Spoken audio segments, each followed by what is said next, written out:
সবুজ শ্যামল গ্রামবাংলা। সবুজে ঘেরা প্রকৃতির অপরূপ সৌন্দর্যে ভরপুর আমাদের এই গ্রামবাংলা, যেখানে চোখ মেলে তাকালেই দেখা যায় বিস্তীর্ণ সবুজ মাঠ, দিগন্তজোড়া ধানক্ষেত, কাশফুলের দোল আর নীল আকাশের নিচে শান্ত স্নিগ্ধ জীবন। এই গ্রামবাংলাই আমাদের প্রাণ, আমাদের শিকড়, আমাদের অস্তিত্বের মূল ভিত্তি। গ্রাম মানেই এক অনন্য প্রশান্তির নাম। শহরের কোলাহল, ব্যস্ততা আর যান্ত্রিক জীবনের বাইরে গ্রামে রয়েছে এক ভিন্ন রকমের শান্তি। ভোরের সূর্য ওঠার সাথে সাথে গ্রামের প্রকৃতি যেন নতুন করে প্রাণ ফিরে পায়। পাখির কিচিরমিচির ডাক, হালকা কুয়াশার চাদর আর শিশির ভেজা ঘাস সব মিলিয়ে এক অপূর্ব দৃশ্যের সৃষ্টি হয়।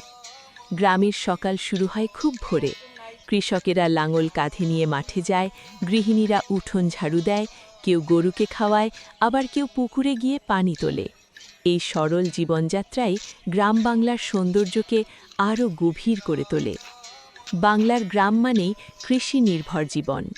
ধান, গম, পাট, শাকসবজি সব কিছুই এই মাটির বুক থেকে জন্ম নেয়। কৃষকের ঘামে ভিজে ওঠে এই মাটি, আর সেই মাটিই আমাদের খাদ্যের যোগান দেয়। তাই গ্রাম শুধু একটি স্থান নয়, এটি আমাদের জীবনের অন্যতম গুরুত্বপূর্ণ ভিত্তি। বর্ষাকালে গ্রাম বাংলার রূপ যেন আরও মোহনীয় হয়ে ওঠে। চারিদিকে শুধু পানি আর সবুজের সমারোহ। খাল, বিল, নদী, নালা ভরে যায় পানিতে। নৌকা চলাচল শুরু হয়। শিশুরা পানিতে ঝাঁপিয়ে পড়ে, আনন্দ করে।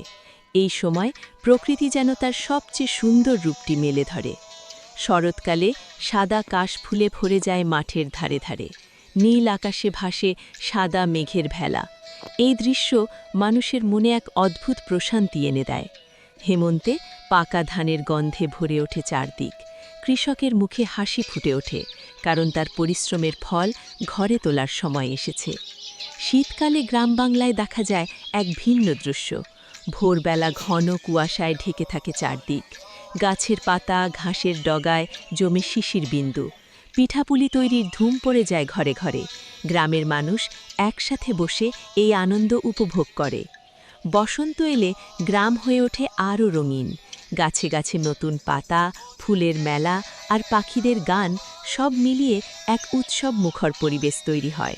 কোকিলের ডাকে মুখরিত হয়ে ওঠে চারদিক।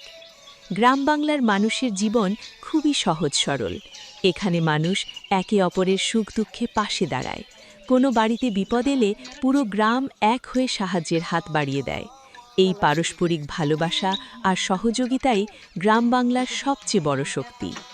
গ্রামের মেলা, উৎসব, নবান্ন, পয়লা বৈশাখ এসব অনুষ্ঠানে গ্রামবাসীরা একসাথে আনন্দ করে। ঢোলের তালে, গান, নাচ আর হাসির শব্দে মুখরিত হয়ে ওঠে পুরো গ্রাম। এই ঐতিহ্যগুলো আমাদের সংস্কৃতিকে সমৃদ্ধ করে। গ্রাম বাংলার শিক্ষা ব্যবস্থাও ধীরে ধীরে উন্নত হচ্ছে। ছোট ছোট স্কুল, মাদ্রাসা, কলেজ সবকিছুই এখন গ্রামে পৌঁছে গেছে। শিশুরা শিক্ষার আলো পেয়ে নিজেদের ভবিষ্যৎ গড়ছে। যদিও এখনও অনেক চ্যালেঞ্জ রয়েছে, তবুও আশার আলো ক্রমেই উজ্জ্বল হচ্ছে। প্রযুক্তির ছোঁয়ায় আজকের গ্রাম আগের চেয়ে অনেক পরিবর্তিত হয়েছে। মোবাইল ফোন, ইন্টারনেট, বিদ্যুৎ সবকিছুই এখন গ্রামের মানুষকে জীবনকে সহজ করে দিয়েছে। তবুও গ্রামের সেই চিরচেনা সৌন্দর্য এখনও অটুট রয়েছে। তবে গ্রাম বাংলার এই সৌন্দর্য রক্ষা করা আমাদের দায়িত্ব। পরিবেশ দূষণ, গাছপালা নিধন, নদী দখল এসব থেকে আমাদের গ্রামকে রক্ষা করতে হবে, কারণ এই প্রকৃতিই আমাদের জীবনের মূল শক্তি। সবুজ শ্যামল গ্রাম বাংলা আমাদের গর্ব, আমাদের ভালোবাসা। এই গ্রামই আমাদের শিকড়, যেখানে রয়েছে আমাদের শৈশবের স্মৃতি, মায়া আর আবেগ। শহরের কোলাহলে ক্লান্ত হয়ে মানুষ যখন একটু শান্তি খোঁজে, তখন সে ফিরে যায় এই গ্রাম বাংলার কোলে। গ্রাম মানেই শুধু একটি স্থান নয়, এটি একটি অনুভূতি। এটি মায়া, ভালোবাসা আর শান্তির প্রতীক। এখানেই মানুষ প্রকৃতির সাথে মিশে থাকে। এখানেই মানুষ খুঁজে পায় জীবনের আসল মানে। সবশেষে বলা যায়, সবুজ শ্যামল গ্রাম বাংলা আমাদের জাতির আত্মা।